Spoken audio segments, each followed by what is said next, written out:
Bom, nós estamos recebendo hoje o Edson Sardano. Acho que todo mundo conhece a família Sardano. Família Sardano. Quanta gente conhece o Miguel, né, Zé? O Zé é amigo do Miguel. O Silvino conhece o Miguel, Neuzinha. Todo mundo. A Anícia, né, Anícia? Só que a Anícia é mais fã do filho, né? Olha, você vê? Então, o Edson Sardano é lá de Santo André. É coronel aposentado da Polícia Militar do Estado de São Paulo. Hoje, ele é vereador em Santo André. Se não me engano, foi o segundo mais votado, não foi? Então, é espetacular. Ele é professor universitário de Direito, advogado, bacharel de Direito, e é um profundo estudioso de filosofia do direito. Tá? Eu vou contar um segredo para vocês. Na próxima eleição para deputado federal, o Edson vai sair como candidato a deputado federal, representando a causa espírita lá em Brasília. Não temos ninguém em Brasília que fale pelo espiritismo, ou melhor ainda, que fale sobre Jesus. Tem a bancada dos evangélicos? Tem, mas veja, é a bancada, nós estamos falando de pessoa física, tá? Que represente Jesus, que leve a palavra de Jesus para dentro da política. Não pense que política é tudo desonesto. O que a gente fica sabendo é a desonestidade. É a Lava Jato, é o mensalão, são os escândalos, a corrupção, mas é óbvio que está cheio de gente boa. E nós somos responsáveis pelos que não são bons estarem lá, porque a gente não aprende a votar. A gente vota em quem não presta. Quem não presta hoje, graças a Deus, está ficando confinado numa cidade maravilhosa que é Curitiba. Então, poucos estão fora de Curitiba, não é verdade? Mas, então, é isso. Hoje, nós estamos tendo a honra de recebê-lo aqui na casa. Né, gente? Vamos lá? Vamos lá, Edson.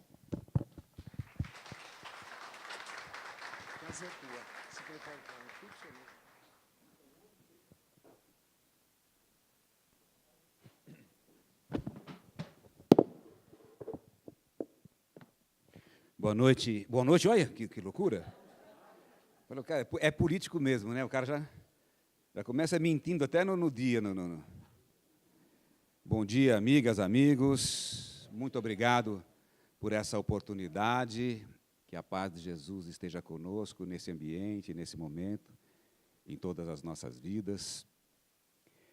Normalmente a gente faz palestra à noite só, né? E o evento, a palestra, é tão mais importante do que nós, não a minha palestra, o evento, a nossa presença, tudo, que a gente esquece até que está de dia. Me fica com a memória da palestra. Eu me sinto muito feliz em poder estar aqui com vocês. Eu me programei para falar um pouco sobre ética, pegando o gancho da ética na política, mas não se assustem, não, porque a política vai ficar de lado, não é o principal da nossa conversa, não é, e nem pode ser a política. Mas a ética, sim, e os movimentos que ela faz nas nossas vidas. Nós vivemos um mundo extremamente conturbado. Não raras vezes nos questionamos, esquecemos até que estamos sob o comando de Deus. Esquecemos. Não, porque do jeito que está não tem jeito, assim não vai dar, esse mundo está perdido. E as pessoas começam a pensar em fugir, em sair. Algumas pessoas, inclusive, envolvidas por esse clima todo, o clima humano, o clima espiritual, acabam caindo para as doenças mentais, acabam caindo até para o suicídio. Nós tivemos o mês passado, o mês do suicídio. O mês de prevenção ao suicídio, por quê? As pessoas não têm aonde recorrer, e ficam com aquela ideia vazia de que não tem chance, é cada um por si. E Deus está no comando, gente. Nós espíritas, nós cristãos, temos que ter isso muito, mas muito claro. É um mantra. Tem que acordar, antes de fazer qualquer coisa, respirar fundo. Deus está no comando. Tem uma expressão que possivelmente todo mundo conheça. Nenhuma folha cai de uma árvore sem que o pai não saiba. Pode procurar em qualquer evangelho essa expressão, que vocês não vão achar. Ela foi extraída do Alcorão Sagrado. Tem lá um versículo, um capítulo que eles chamam de surata, Então, é uma lição do Alcorão Sagrado. Nenhuma folha cai de uma árvore sem que o pai não saiba. Só isso é uma expressão de consolação que a gente não precisaria de mais nada. Nenhuma folha cai de uma árvore sem que o pai não saiba. Logo, tudo que acontece comigo, tudo que acontece com a sociedade, tudo. Mas espera aí, lá no Texas, teve um cara que subiu num andar e disparou, matou 59 pessoas, feriu 500. Deus sabia disso? Lógico que sabia. Lógico que sabia. Ou então, vamos parar por aqui. Vamos parar por aqui. Vamos cada um botar um revólver na cinta e estamos sozinhos no mundo. Deus sabia. Pô, mas Deus sabia disso? E onde é que estava Deus nessa hora? Estava lá inspirando aquelas pessoas para irem ao show. Olha, você, eu não estou muito afim de ir, vai, não, levanta aí, vai, show, vai lá, vai. Por quê? Há uma razão para isso. O nosso evangelho, o evangelho segundo o Espiritismo, tem lá uma expressão que diz assim, tudo na vida tem uma causa justa e um fim útil. Há uma razão de ser para tudo. Nós, com o olhar da matéria, é que damos uma conotação escatológica, damos uma conotação dramática às coisas, inclusive à morte. Não é difícil nós nos encontrarmos entre pessoas, entre amigos, falar, isso não tem jeito, tem jeito para tudo, só não tem jeito para a morte. Nós nascemos com essa cultura equivocada em relação à morte. Só não tem jeito para a morte, e a gente acaba crescendo, vivendo, cultuando esses valores e temendo a morte, achando que a morte é uma coisa, não vamos dizer que seja extremamente agradável, principalmente quando precoce, mas não é o fim do mundo. Não é o fim do mundo, é simplesmente um passo. E quando nós passarmos a mudar a nossa postura em relação a ela, essas catástrofes, essas desgraças todas, se resumem ao fato em si. Ao fato em si. Há uma razão para aquilo, uma razão justa, com origem no passado, ou às vezes nessa vida mesmo. E com um fim útil. E qual é a utilidade de tudo que acontece na vida? É o progresso, é a evolução. Jesus disse, nenhuma ovelha se perderá do meu rebanho. Então, é uma expressão de consolador, de consolação. Nenhuma ovelha, todo mundo. Agora, quando? Como? Mas fulano morreu, não deu tempo dele se salvar. Daí a visão da reencarnação ser imprescindível para a consolação, para a felicidade. Por isso Jesus disse, eu vos mandarei o Consolador.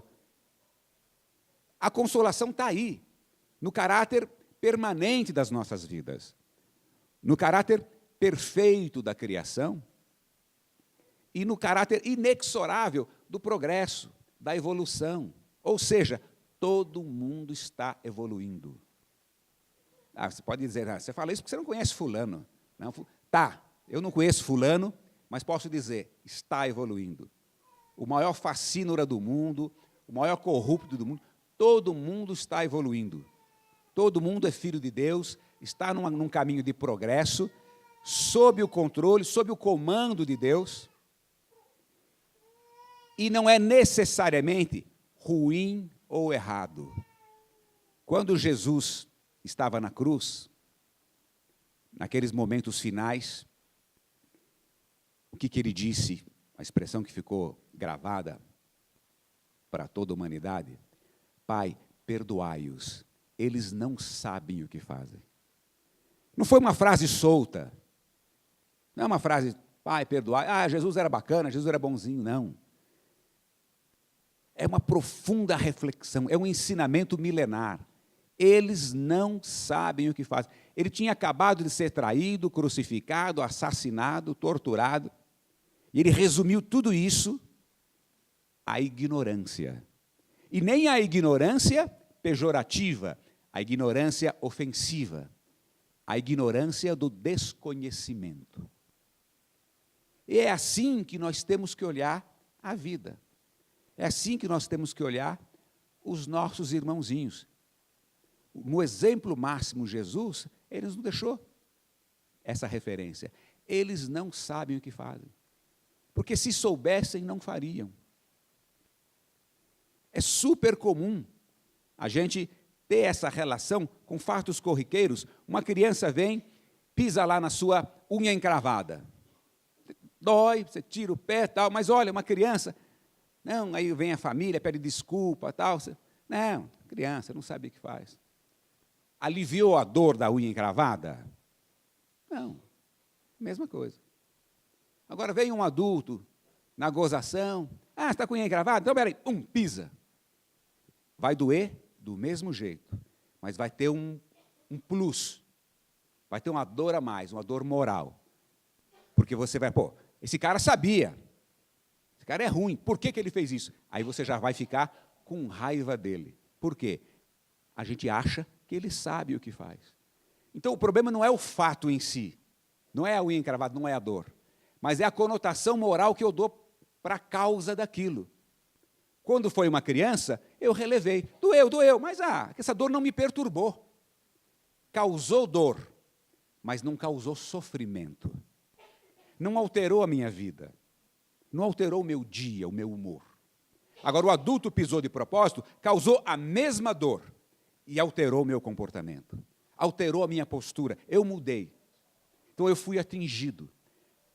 É um ataque. É uma expressão até que eu assisti com o Leandro Carnal, que é um filósofo ateu, mas um cara fantástico, e ele disse, esses ataques são como veneno. Só funciona se você tomar. Então, a pessoa quis te machucar, pisou no seu pé, machucou fisicamente. Vai machucar moralmente? Se você quiser. Se você permitir. Todo mundo pode pisar no nosso dedo, na joanete, na unha encravada, no joelho, na canela, pode fazer o que quiser. No coração mandamos nós. No coração mandamos nós. Teoricamente, é óbvio. Teoricamente não, filosoficamente. Metaforicamente. Não estou falando coração cardio, né? No coração sentimento mandamos nós. Pode ser a agressão que for. Volta a Jesus. Crucificado, traído, abandonado, humilhado, condenado à morte injustamente. Sereno. Doía? Lógico que doía. Magoava? Não. Tanto é que a expressão foi essa, Pai, perdoai-os. Eles não sabem o que fazem. E um dia todo mundo vai aprender. Porque o que todo mundo quer é ser feliz. Não há uma pessoa que não queira ser feliz. Todo mundo quer ser feliz. E tem o direito de ser feliz. E a felicidade pode perfeitamente ser aqui e agora. Nós, religiosos, costumamos falar, não, a felicidade não é desse mundo. Errado. Engano. A felicidade não é com as coisas desse mundo, no padrão desse mundo, porque é esse desvio de comportamento que nos levou a essa loucura que está aí fora. Mas a felicidade pode ser nesse mundo, sim. Não desse mundo, ela não é das coisas que se esvaem pelos nossos dedos. Mas ela pode ser aqui e agora, desde que eu entenda o caráter da felicidade. O que é a felicidade? A felicidade é um valor espiritual. Nós somos espíritos. Só que a gente acha que a felicidade está nas coisas do corpo. Eu preciso nutrir o corpo com comida, em exagero, com coisas, com poder, com posses, com propriedades, com estética, com erotismo, com tudo isso que excita o corpo. Isso não é felicidade, isso é euforia. E isso dá ressaca. O que dá ressaca não é bom. A felicidade não dá ressaca, a felicidade é permanente. A felicidade não está à disposição, ela não está susceptível a abalos externos. Tem um filósofo dinamarquês chamado Søren Kierkegaard, e ele diz que felicidade é uma porta que abre de dentro para fora. Qualquer tentativa de fazer o caminho contrário, fecha ela mais ainda. E é verdade. Então é um valor interno. Eu estou bem, eu estou em paz comigo mesmo. O mundo pode estar se acabando, mas eu estou feliz. Por quê? Porque eu sou um espírito, filho de Deus, caminhando para o bem, para o progresso. Mas você está desempregado, você está doente. Não, eu não. A minha condição física, humana, passageira e momentânea, está atravessando essa situação. Não, eu posso estar sofrendo. Estou doente, estou doente. O meu corpo está com algum problema? Tá. Mas eu não posso deixar que esse problema me invada, não o meu espírito, porque eu sou o espírito. Eu não posso deixar que esse problema venha para o meu coração. Porque ele vai ficar com o corpo. Ah, mas a minha doença é grave, não tem cura, é terminal. Vai acabar, você vai ficar curado quando o corpo desencarnar. Aliás, Divaldo Franco costuma contar uma história que é engraçada por um lado, e para quem viveu não foi muito, mas depois reflete e aprende. Ele se hospedou na casa de uma família, tinha uma pessoa muito doente, e as pessoas pediram para ele, falaram, olha, Divaldo, pede para o doutor Bezerra de Menezes falar alguma coisa sobre o cidadão aí, o que vai acontecer com ele e tal, para dar uma ajuda. E o Divaldo, naquela noite, consultou o doutor Bezerra de Menezes, doutor Bezerra, tal, dá alguma notícia sobre o cidadão aqui, sobre o fulano. Aí o doutor Bezerra falou para o Divaldo, olha, pode falar para a família que ele vai ficar bem. Aí ficou todo contente, acordou radiante no dia seguinte, olha, o doutor Bezerra falou que ele pode ficar bem, que ele vai ficar bem, tudo certo. Aí ficou todo mundo entusiasmado, deu uma semana ele desencarnou. Aí Divaldo falou, puxa vida, né, o doutor Bezerra aqui só aprontou comigo e tal, voltou a conversar com ele, falou, não, notícia está correta, não mudou absolutamente nada, ele está muito bem, está aqui conosco, está prosseguindo a vida dele, em paz, cumpriu o seu papel. É aquela história da causa justa e do fim útil. Mas quando a gente coloca toda a vida, toda a energia em cima da matéria, se fragiliza. Se fragiliza. Por mais que a gente, não, mas eu estou feliz, eu estou com tudo, tenho dinheiro, tenho fama, sou bonito, tá? Então essa sua felicidade tem data marcada. Tem prazo de validade. E a felicidade não pode se resumir a 10, 15, 20, 30, 50, 60 anos, não pode. A felicidade é eterna. A felicidade é eterna. E é esse conceito que faz com que a gente tenha uma vida, vamos dizer, incompatível com os valores morais e espirituais. E aí que eu entro um pouco nessa questão da ética. O que é a ética? A ética, grosso modo, é a reflexão crítica da moral. A ética, eu costumo dizer, que é o chip divino dentro de nós. Todo mundo tem ética. A ética é um impulso nosso para o bom, para o belo, para a felicidade. Isso é ética, querer o bem.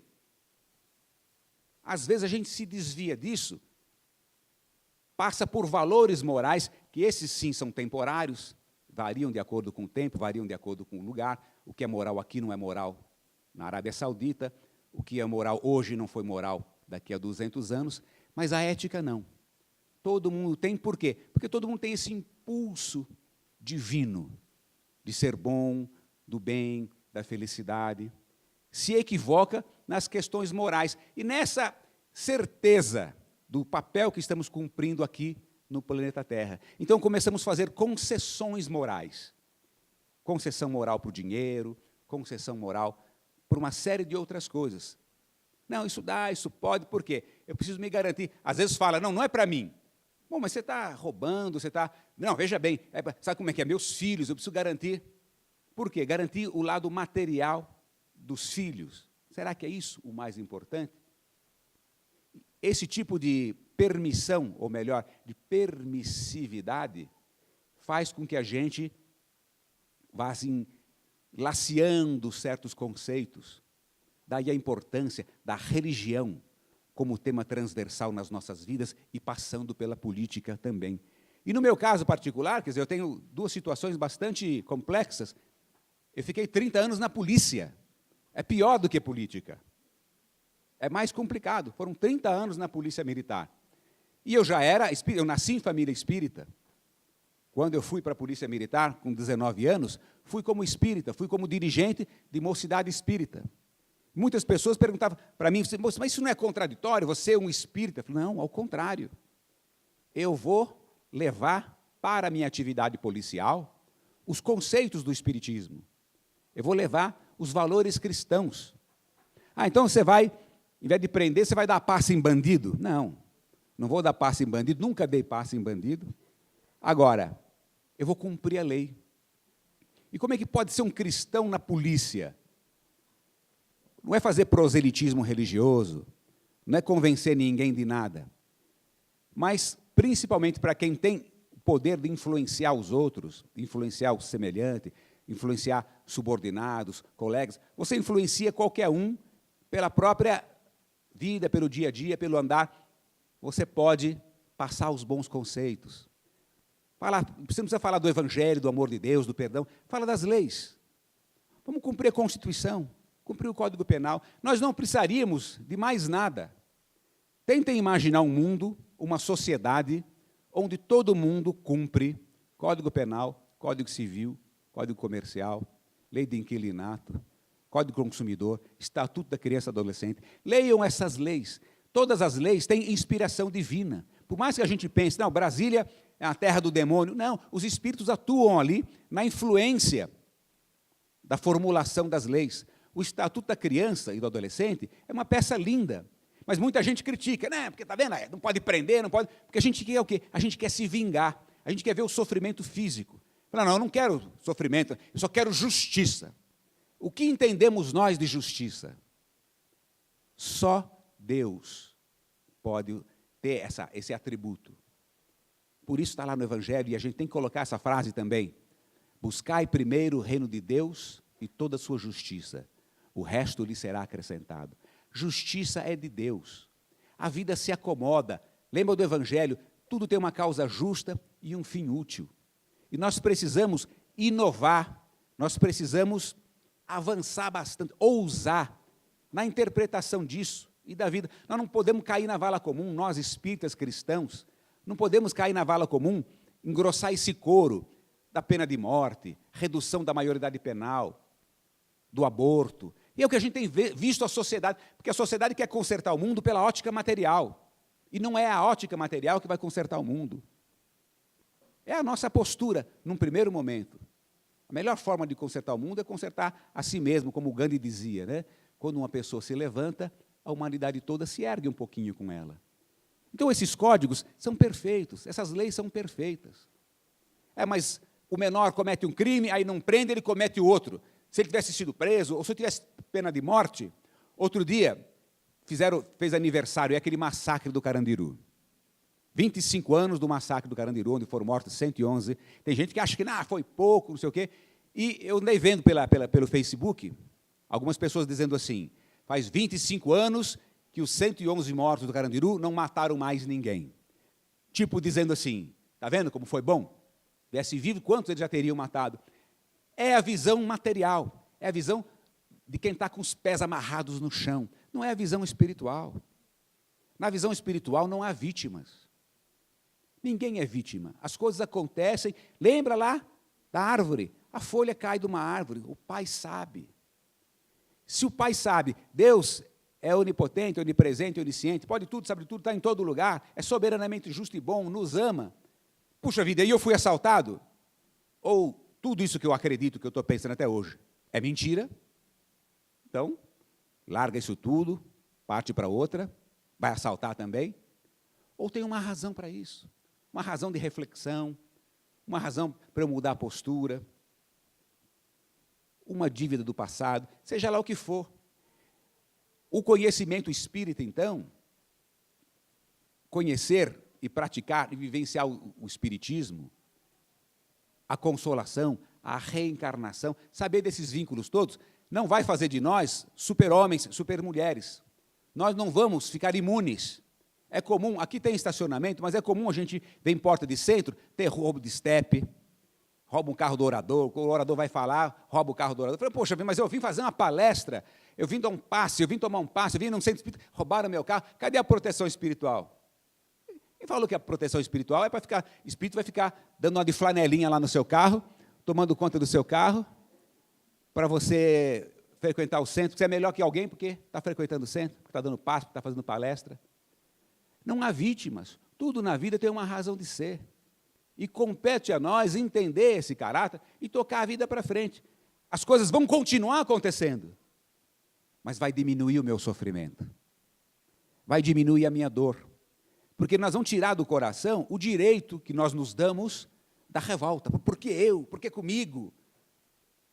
Nós vamos tirar o direito de ficar pensando isso. E esse é um dos principais problemas. Eu, na minha carreira como policial, eu via muito uma pessoa reclamando, e quando a gente via que ela reclamava com aquele ranço, porque tem que matar tudo, esses bandidos, aqui, fui assaltado, passava uma semana, era assaltado de novo.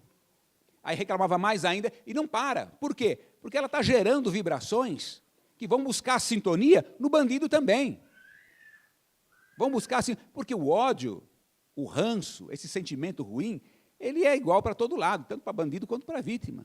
Então aí os cientistas acabaram de reconfirmar aquela teoria das ondas gravitacionais, que Einstein já havia previsto há 100 anos, já agora, alguns anos atrás, alguns cientistas conseguiram construir lá um equipamento para verificar concretamente essas tais ondas gravitacionais, e agora, mais uma vez, 3 cientistas agraciados com o nome da física, demonstrando isso. Ou seja, você joga um objeto aqui, ele cria uma vibração que vai interferir no mundo todo. Tudo isso é criação divina. Tudo isso é criação divina. Não só objetos, não só matéria, os nossos pensamentos. O Evangelho fala o pecado pelo pensamento. Por que o Evangelho fala o pecado pelo pensamento? Não é para ficar colocando culpa na nossa cabeça. Pô, mas agora não posso mais nem pensar. Pode pensar, não tem problema nenhum. E é normal que a gente pense, que reaja, vê uma cena complicada na televisão, vê uma cena de violência, você fica às vezes com raiva, mas você precisa ter a sabedoria de lutar contra isso e não permitir que esse pensamento acabe plasmando o seu dia a dia, acabe interferindo no seu dia, na sua saúde mental. Por isso a importância dessa expressão de entender o Evangelho, quando fala o pecado pelo pensamento. Vigiai, orai e vigiai. A oração é a nossa ligação com Deus, é a nossa asepsia. Quando você levanta, lava o rosto, tudo, escova os dentes, ora, faz a asepsia mental, sintoniza com o plano superior. E a vigilância o que é? É a forma de tentar continuar esse padrão vibracional adquirido na prece, na união com os bons espíritos, na união com Deus. Vigiar o quê? Não é vigiar a vida alheia, vigiar o próprio pensamento, vigiar a ação. Então, levantou, pegou o carro, o cidadão da frente cochilou lá no semáforo, o semáforo fechou, você não conseguiu passar, não fica com raiva dele. Compreende? Não fica com raiva do cara que está devagar, do cara que te fecha. É uma luta, porque na hora dá vontade, você está apressado, a gente está sempre apressado. Então, é essa vigilância que o Evangelho se refere. Vigiar a postura, vigiar o pensamento. Saber que, ao pensar, ao vibrar, nós estamos atraindo espíritos, estamos criando uma psicosfera que poderá nos prejudicar. Então, é a nossa defesa. E, final do dia, a gente vai estar em paz. Final do dia, mesmo que as coisas aconteçam.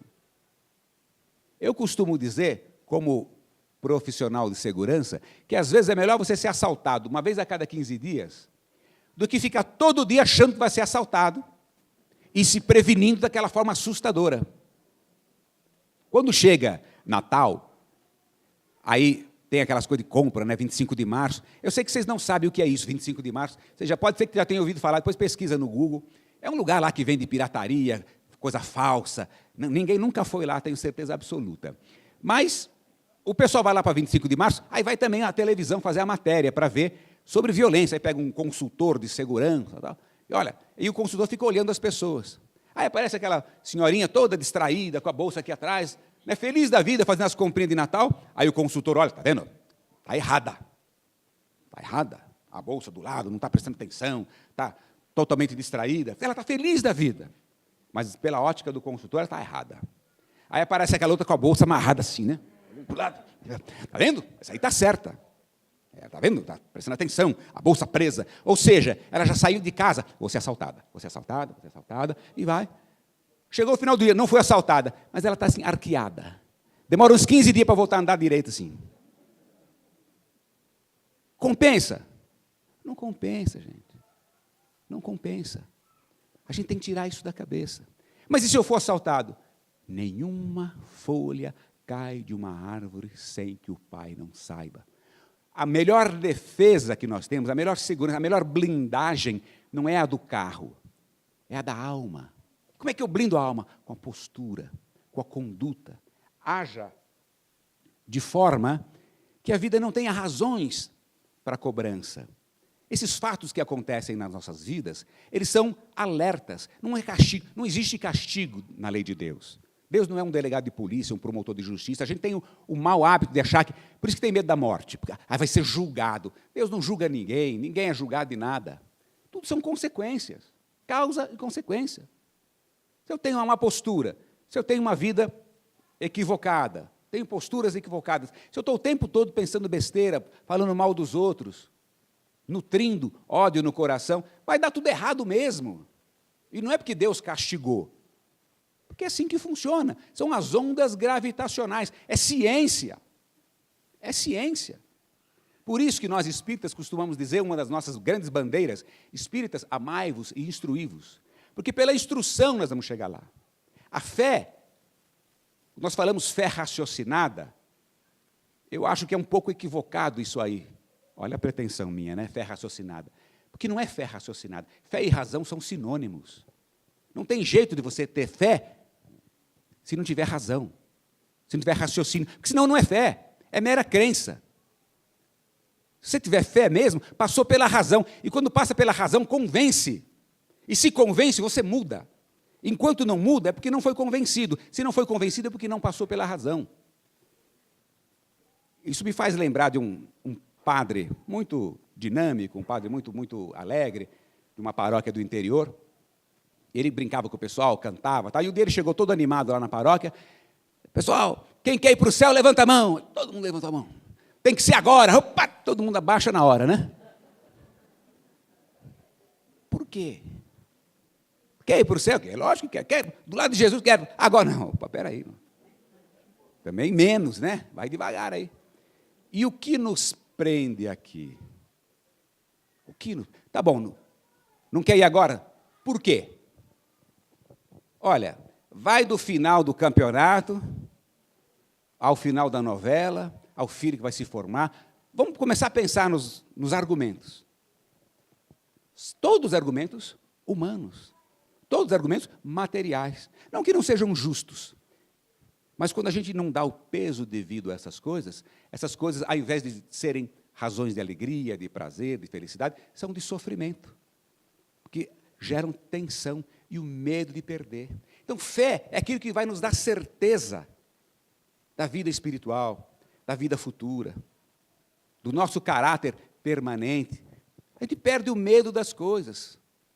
Perde o medo, eu tenho certeza. Por isso que Jesus disse, se tivesseis fé do tamanho de um grão de mostarda, diríeis para uma montanha se remover, e a montanha se removeria. A que montanha Jesus se referia? A montanha dos problemas, dos apelos, das nossas idiosincrasias, das nossas manias. Essa montanha que é difícil remover, do egoísmo, da ganância, da vaidade, da sensualidade irresponsável. Isso é que lutar contra nós mesmos. Quando a gente fala, eu não tenho inimigo, é porque você nunca olhou no espelho. Não tem inimigo? Então não deve ter espelho em casa. Olha lá no espelho. Os árabes costumam dizer, o inimigo não é aquele que te odeia, é aquele que você odeia. Porque o ódio está dentro de você. E aquela expressão que Shakespeare disse, mais ou menos eu já citei na voz do Karnal, o ódio é um veneno que se bebe achando que o outro vai morrer. É esse sentimento que eu trago para dentro de mim, para dentro do meu coração. E é isso que eu preciso mudar pela fé. Não, eu acredito, eu sei que eu termino essa encarnação, eu continuo como espírito. E que como espírito eu vou assumir as consequências de tudo que fiz aqui. Por que eu faço coisa errada? É porque eu ainda não sei. Eu fui informado, eu não fui transformado. Esse é o pulo que a fé promove nas nossas vidas. Ela transforma, ela nos tira do patamar da informação, transformando em transformação, me perdoem a redundância. Eu saio da informação e vou para a transformação. Informado todo mundo está. Pega a caixinha de cigarro.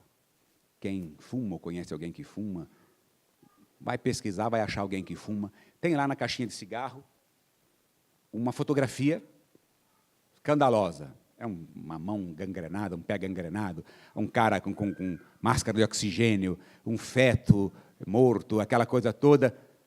Fumar mata, fumar. Tá. Alguma dúvida que fumar faz mal? mal? Alguém tem dúvida? Fumar faz mal? As pessoas continuam fumando? Continuam. Por quê? Porque elas estão informadas que fumar faz mal. Ainda precisa estimular muito a inteligência para lutar contra os apelos do vício e se transformar. Na medida que aquela informação virar transformação, ela deixa de fumar. É simples, é uma questão de raciocínio, não é uma questão religiosa. É de raciocínio. Espera aí, pô. Eu estou me envenenando, eu sou o quê? Burro? Me perdoe se tem alguém que fume aí. É. A resposta é sim. Está se envenenando. Mas aquele conceito, olha, fumar mal aos poucos, não tem pressa de morrer mesmo, tal. Tudo bem. Vai empurrando, vai empurrando. Uma hora vai assumir as consequências disso. Não como castigo. Deus vai castigar. Os espíritas não pode fumar, espírita não pode beber. Besteira isso aí. Porque às vezes falar mal dos outros não aparece, não tem maço de maledicência. Eu vi o fulano com maço de maledicência no bolso, né? É pior do que fumar, não tenho a menor dúvida. Então não vai ser castigo. Uma consequência natural, você agrediu o seu corpo. Um corpo que lhe foi dado por empréstimo para viver um número de anos. Mas para quem quer justificar, ainda vai achar, não, mas veja bem, meu avô fumou a vida inteira, morreu com 119 anos na maratona de Washington, lá morreu atropelado. Tudo bem. A gente sempre vai achar um cidadão para justificar as dificuldades. Mas nós espíritas conhecemos a lei da reencarnação. Aquele perispírito que ficou maculado, conspurcado, prejudicado pelas toxinas do cigarro, vão projetar um corpo com problemas na próxima encarnação. Não vai ser o castigo. Você é fumante agora? De castigo você volta asmático. Não. Você formou um corpo asmático. Então, quando você vê uma criancinha, tem criança que nasce com cirrose. Pô, o cara nunca tomou, só tomou leite. Como é que nasce? É o pingucinho voltando, não tenho dúvida disso. É aquele pingucinho que morreu e achou que, não, comigo não tem problema, bebo há 100 anos, tudo bem, não tem problema nenhum. Mas ele gerou aquela doença, aquelas toxinas foram comprometendo o perispírito, que é o elo entre o espírito e o corpo, e vai levar as informações para o plano espiritual, informações essas que serão utilizadas na reencarnação. Então tudo, a gente volta ao Evangelho, tudo tem uma causa justa e um fim útil. Qual é o fim útil, então? É você aprender. É o processo pedagógico da restrição. Tem que haver a restrição, senão ninguém aprende. O filho vai mal na escola porque ficou todo final de semana vendo televisão e tal. O que você faz para que ele possa ir bem na escola? Não para castigar o seu filho, para que ele vá bem na escola. Restringe o final de semana dele. É doloroso? É. É sofrido? É. Mas o seu objetivo é fazer com que ele sofra? Não, o meu objetivo é fazer com que ele aprenda o valor do tempo, e estude e se dedique, e possa recuperar o ano, depois que ele recuperar, no outro ano, já com esse aprendizado, com a soma desse aprendizado internalizado, ele muda a postura, ele muda o comportamento. O nome disso é fé. Fé. Quando nós colocarmos isso na cabeça, tudo muda. O cidadão entra para a política, ele rouba, ele se corrompe. Por quê? Porque ele acha que ele vai precisar daquele dinheiro para ser feliz. Ele acha que se ele não tiver dinheiro, se não tiver poder, se cada vez um cargo maior, mais influência, ele não vai ser feliz. E às vezes fala que tem fé. Não, eu tenho fé. Você não tem fé. Você crê em alguma coisa. Você conhece alguma coisa. Não tem fé. Porque se tivesse fé, não faria isso. Porque acreditaria, saberia mesmo que tudo isso está sendo contabilizado em seu prejuízo. E o tempo para frente é muito maior do que o presente e até do que o passado. Então, até matematicamente, é ruim isso. Porque você, em função de 10, 15, 20, 30 anos de poder, de dinheiro, de sucesso aqui, você compromete 300 anos para frente. E sabe lá quanto tempo ainda vai se comprometer. Então, fé é um exercício profundo de conhecimento, de estudo, de dedicação. E ela pode transformar as nossas vidas. E a ética, que a filosofia humana estuda, nada mais é do que isso. É a centelha divina que nos impulsiona. Deus não nos abandonaria ao léu. Ele nos colocou simples e ignorantes, ou seja, tendo um livre-arbítrio para nos aprimorarmos, mas colocou dentro de cada um instinto, um norte. E esse norte é a ética. Como a tartaruguinha que nasce e, sem que ninguém diga para ela, ela quebra o ovinho e vai nadando para o mar. Ela tem um chipzinho que indica, vai para o mar. Nós temos um chipzinho que indica, vá para Deus. Só que usamos o livre-arbítrio para fazer isso tudo de forma enviesada. Não tem problema nenhum. Vai para Deus de qualquer jeito. Nenhuma ovelha se perderá do meu rebanho. Agora, pela razão, nós podemos ir numa linha reta. Nós podemos ir antes, e sem sofrimento.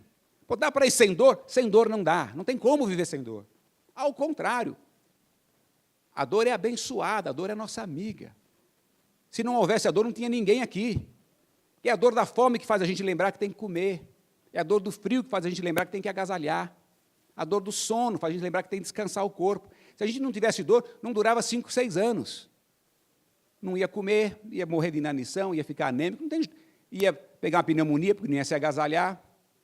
A dor é uma bênção, a dor nos coloca no rumo correto. A dor nos faz respeitar a nossa natureza humana e a dor moral nos faz respeitar a natureza espiritual. Então, não é viver sem dor, é viver sem sofrimento, por entender o caráter da dor, por entender a importância da dor nas nossas vidas. Há uma causa justa e um fim útil. Nenhuma folha cai de uma árvore sem que o pai não saiba. Acabou a razão para sofrer. Vamos buscar a cura, vamos buscar a solução, vamos buscar a melhora, com um sorrisão nos lábios, cabeça erguida. Lá no Evangelho, no capítulo 12, tem lá uma expressão que diz assim, quanto mais a gente ergue os olhos para o mundo espiritual, menos as coisas da terra nos ofendem. Então vejam que interessante, não é uma frase solta. Ele não diz, menos vão acontecer coisas, menos você vai ser alvo de alguma coisa, menos você... Não, as coisas vão continuar acontecendo, mas o seu olhar está lá em cima. Então as coisas daqui de baixo não vão nos ofender, poderão nos atingir fisicamente, atinge o meu carro, atinge a minha casa, meu emprego, minha saúde física, mas não me atinge. Eu, Espírito eterno, Filho de Deus, caminhando para a evolução, não me atinge, porque eu entendo o caráter justo disso, e vou tirar disso a melhor utilidade, a utilidade do meu progresso, da minha evolução. Não é simples, não é fácil, é uma luta que tem que ser desenvolvida todos os dias. Por isso que nós não podemos descuidar do pensamento, da vibração, da oração, mas a oração não é simplesmente entregar para Deus a solução, como nós temos o hábito, pedir, Deus isso, Deus faz isso, Deus... Não. O mesmo sociólogo que eu citei, Søren Kierkegaard, ele disse uma vez, a oração não visa influenciar Deus, mas mudar a natureza de quem ora. E é exatamente isso. A gente tem a tendência de usar a oração para influenciar Deus, para pedir as coisas, para que Deus resolva os nossos problemas. E o objetivo da oração não é esse. O objetivo da oração é mudar a natureza, de que eu preciso mudar, eu vou conseguir. Isso que eu estou pedindo para Deus, eu vou conseguir. Mudando a minha postura, mudando a minha natureza. Deus vai me ajudar. Os Espíritos vão me ajudar, vão me dar força, vão me dar o ombro, vão me dar o conselho. Vão estar comigo.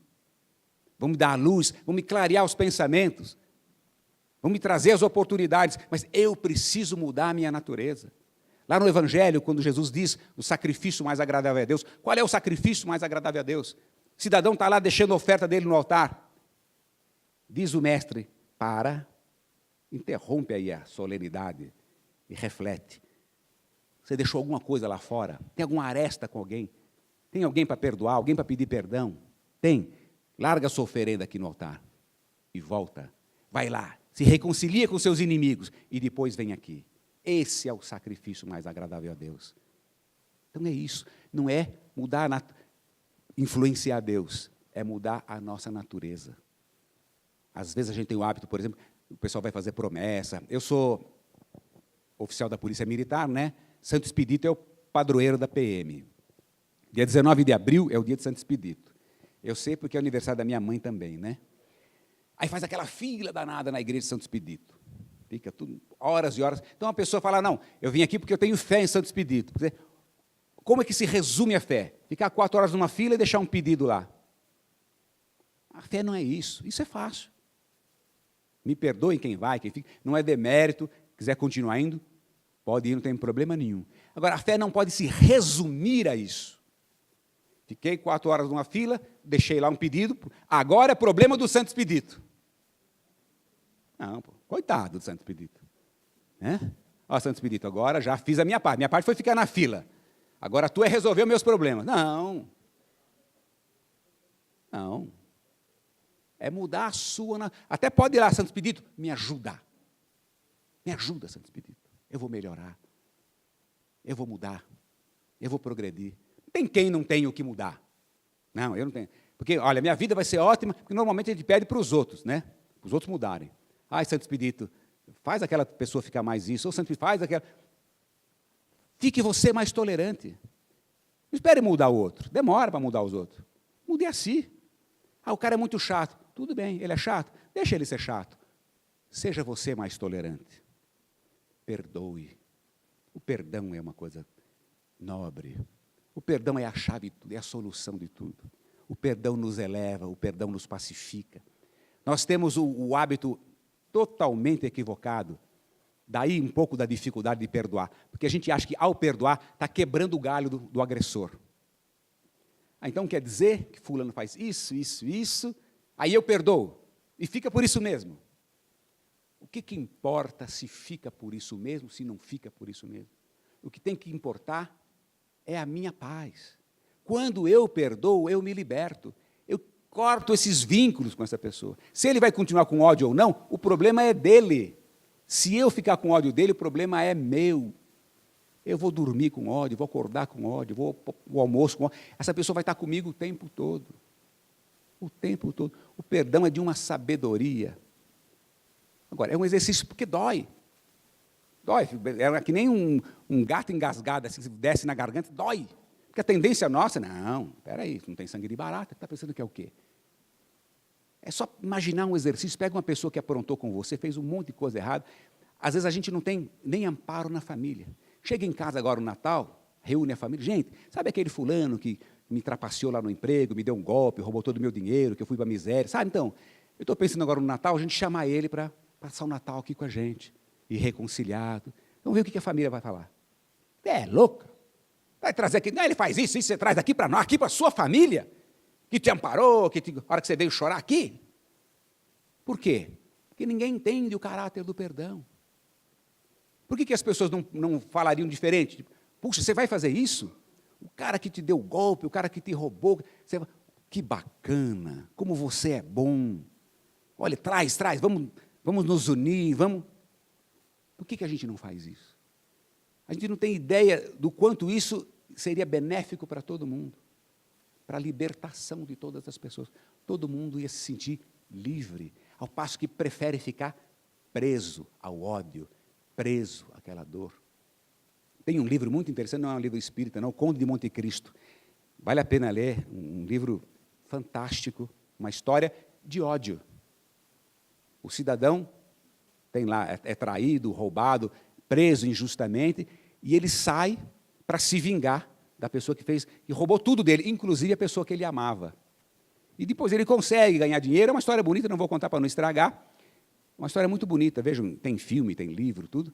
E tem um diálogo que me chamou muita atenção, no finalzinho, quando a mulher que ele amava, que o reconhece de volta, ela fala para ele, perdoa, esquece.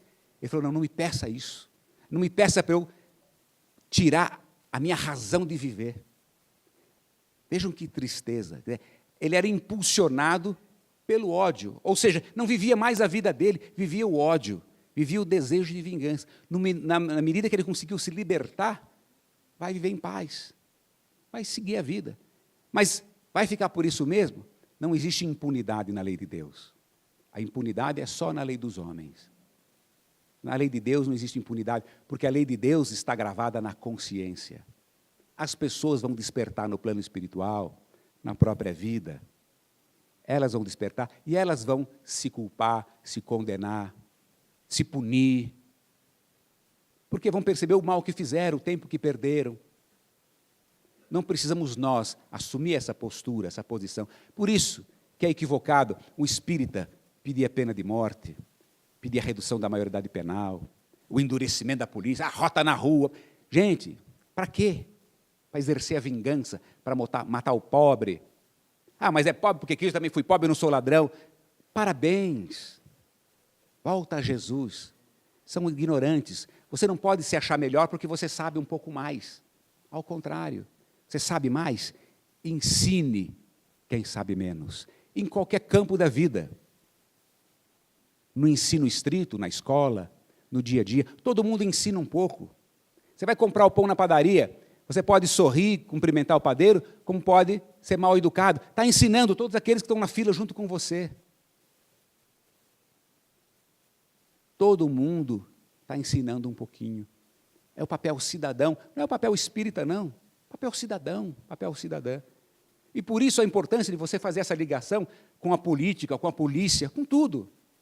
Eu não posso compartimentar a minha vida como se fosse um armário cheio de gavetas. Ah, eu tenho uma gaveta do trabalho, que eu abro quando eu vou trabalhar e fecho quando saio do trabalho. Tenho uma gaveta do lazer, abro quando eu vou passear e fecho quando eu vou... E tem uma da religião, que eu abro quando eu vou no centro e fecho quando eu vou no centro. Não. Esses compartimentos têm que se comunicar todos. No meu trabalho, eu sou cristão. Eu perdoo, eu cedo, eu sorrio, eu tolero, eu cumprimento. Eu ajudo o meu concorrente, mas é teu concorrente. Você tem que massacrar o cara. Não, ninguém concorre com ninguém, somos todos irmãos. Ah, mas você está falando isso é lá na igreja. Aqui não, é aqui. O lugar é aqui. Na igreja é fácil, aqui todo mundo é fácil. Aqui eu estou falando há uma hora, está todo mundo quietinho, prestando atenção. Eu não sei se eu conseguiria isso no metrô, no trem. Oxe, para aí, estou atrasado. Por quê? Aqui é mais fácil. É lá no laboratório da vida, no dia a dia, no sufoco, diante de situações adversas, diante dos apelos. É lá o momento de ser espírita, de ser cristão. Seja na polícia, seja na política, seja na escola, na empresa, em qualquer lugar. E todas essas pessoas que estão fazendo todas essas coisas erradas aí, no fundo, são ignorantes. Não é ofensa. Eles ignoram a lei de Deus.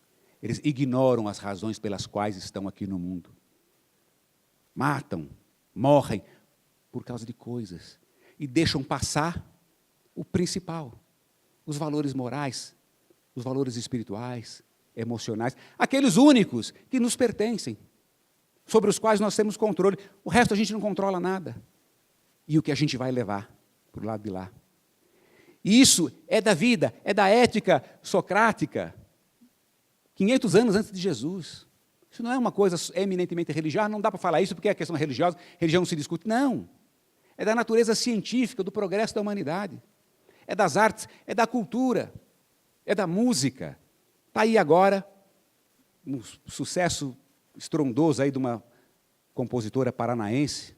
Quer ver uma música que eu acho que é psicografada. Tão feliz a música, que foi psicografada. Aliás, como tudo, né?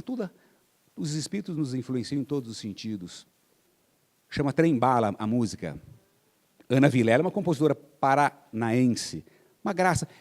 Prestem atenção nessa música, nessa letra. Baixa a música na internet, aí no Google. Presta atenção na música, o que ela fala. Não é por tudo aquilo que seu dinheiro pode comprar. E vai indo, mostrando o valor das pequenas coisas. Do sorriso, do amor. E aí tem um momento que ela fala lá, segura o seu filho no colo, sorria e abrace seus pais enquanto estão aqui. A vida não se resume a isso não é tudo. Mas é para mostrar o quanto isso é importante. E o quanto isso é mais importante do que as coisas pelas quais a gente mata, a gente morre. E depois se arrepende porque não vai levar nada. Segura o seu filho no colo, sorria e abrace seus pais enquanto estão aqui. E segue a Ana Vilela. Porque a vida é trem-bala, parceiro. E a gente é só passageiro. Prestes a partir. Que Deus nos abençoe. Obrigado.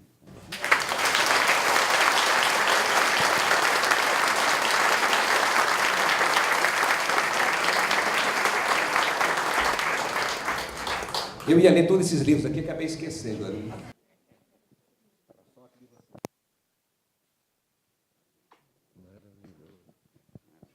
Pois é, espetáculo, né? Que passeio pela doutrina, né? Conversamos de tudo aqui hoje, né? Perdão, fé, né? Jesus, comportamento, moral, ética. Passemos por tudo. E é isso. Isto é a doutrina espírita. Num linguajar fácil, que todo mundo entende. Por isso que a gente aqui não gosta de palestrantes que elitizam a doutrina espírita, né? Que falam de uma forma totalmente absurda, no mais que perfeito, que é para a gente não entender. Olha que espetáculo. Está vendo? Esse é o Edson Sardano. Vai voltar um monte de vezes o ano que vem, viu? O Miguel também, o papai, volta aqui. Hoje ainda devo falar com ele, né? Para a gente combinar. E é isso aí, gente. A doutrina espírita é fantástica, mas a gente tem que vivê-la. Não é só estudá-la. Tem que pôr em prática. Não tem outro jeito. Não é mesmo? Vamos trabalhar, gente? Vamos? Então vamos fechar os olhos, nos entregarmos aos benfeitores espirituais, sentindo a presença deles, e desta forma, com pensamento no mais elevado grau, vamos agradecer a Jesus pela presença do nosso querido Edson, do Ademir que o trouxe, que veio com ele, e vamos agradecer a Moisés, pelas tábuas sagradas da lei, pelos 10 mandamentos, pela Torá. Vamos agradecer do fundo dos nossos corações aos queridos filósofos da antiguidade, Sócrates, Platão, Aristóteles, ao grande Hipócrates, pai da medicina. Vamos agradecer a Siddhartha Gautama, o Buda, em especial ao Buda da compaixão e ao Buda da medicina.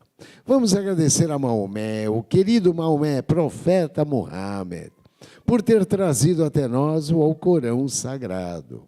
Mas queremos agradecer, do fundo dos nossos corações, a Santa Igreja Católica. Sim, foi por ela, através dela, que chegou até nós, 2000 anos depois, os ensinamentos de Mestre Jesus.